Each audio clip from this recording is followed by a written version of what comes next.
Hi, it's Kaz or Kazi from Property by Kazi, and today I'm with Malkit from Savoys Properties. Now on these episodes, what we're going to be doing is looking at developers' projects and seeing how they do what they do best, earn money through property. So this property, which is now a HMO, what was it worth previously, like sort of monthly rent? Monthly rent for something like this is $12.50 per calendar month. And after the works that's been completed, how much is it worth now? We should be generating £4,250 per calendar month.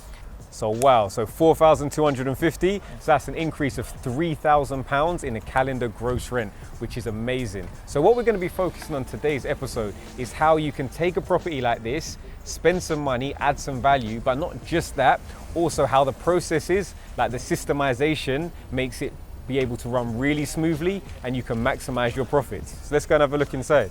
Let's go. So the first thing I noticed when I approached this property was that you've gone for the keypad system as opposed to the That's keys, right. which means, you know, it's keyless entry. It means that you can provide access to contractors when you need them, to new tenants. You've also gone for the intercom system, which I assume is in every room. Yeah, that's right, it's in every room.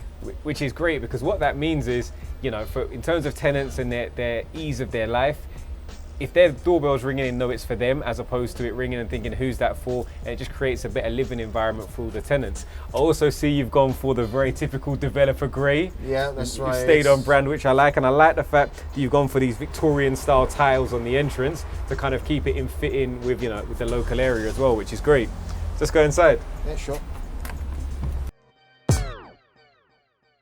It's the money, it's the money, it's the money, yeah. It's the money, it's the money.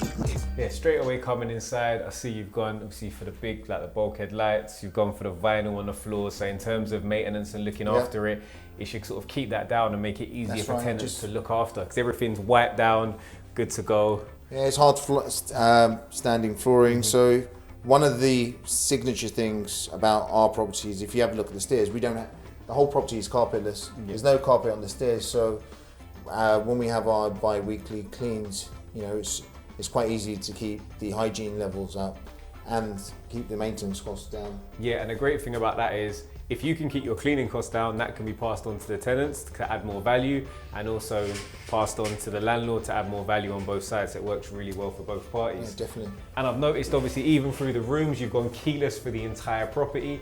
In terms of efficiencies, that works really well. I actually noticed something that I really liked in the kitchen when I came through this way.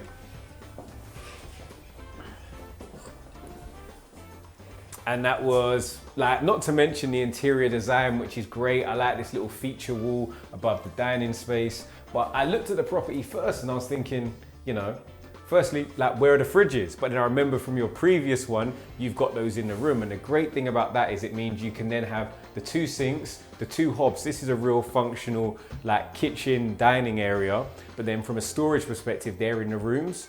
And the other thing in terms of just avoiding any issues with tenants, you've also marked up all of the individual storage space, which again, in terms of just systems and keeping stuff straightforward, means that I'm assuming it's a lot easier to run for you.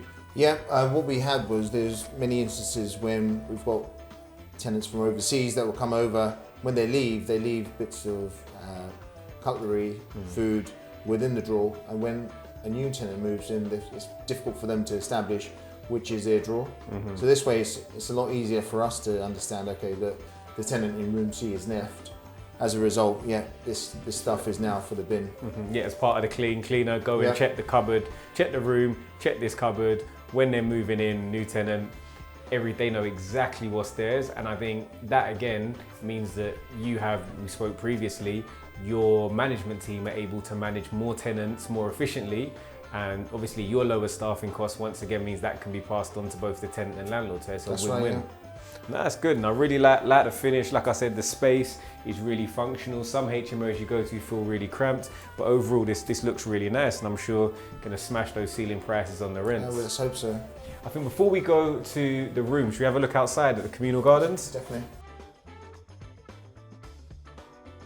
But when you're doing HMOs, or if you're somebody that's hoping to, embark on your own HMO, it's just thinking about that space and thinking for any given room, how would it work for the individual? If it was me or a friend of mine that was living there, how would I make it work to be as efficient as possible? And I think a good example is actually that little mini extension you've done on the ground floor.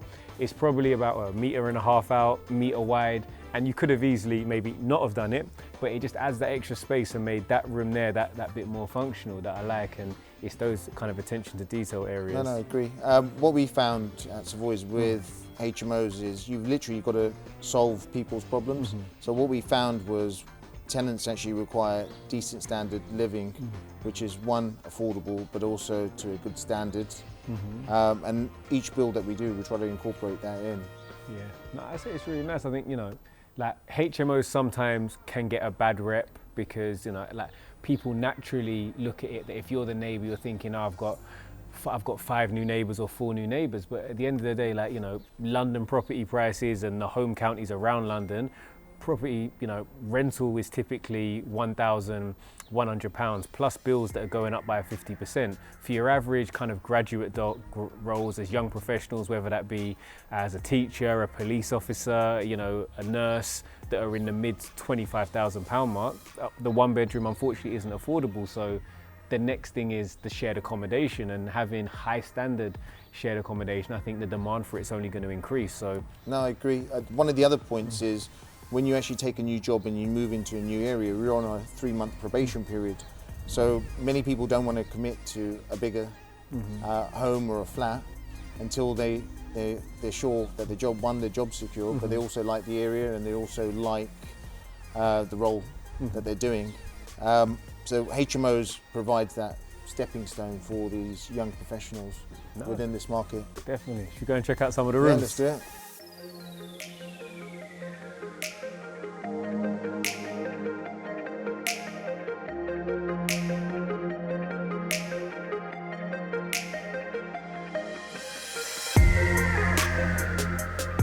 So we're in one of the first bedrooms now, and if you remember our video from last time, this is literally the afters of that before we saw. So you can see that you've gone for all of the built-in furniture in terms of the storage when it comes to the wardrobes, the desks, and also your space for your fridge freezer. So everybody's got their own storage. As we mentioned, vinyl hard floors throughout the entire property, and then you've gone for a nice punchy, like the greys on the walls, and it all comes together really nicely. How much do you hope to get for a room like this? This room here, we hope to achieve £750 per calendar month. That includes all your bills, your Wi-Fi, your gas, utility, council tax, everything all in. Nice.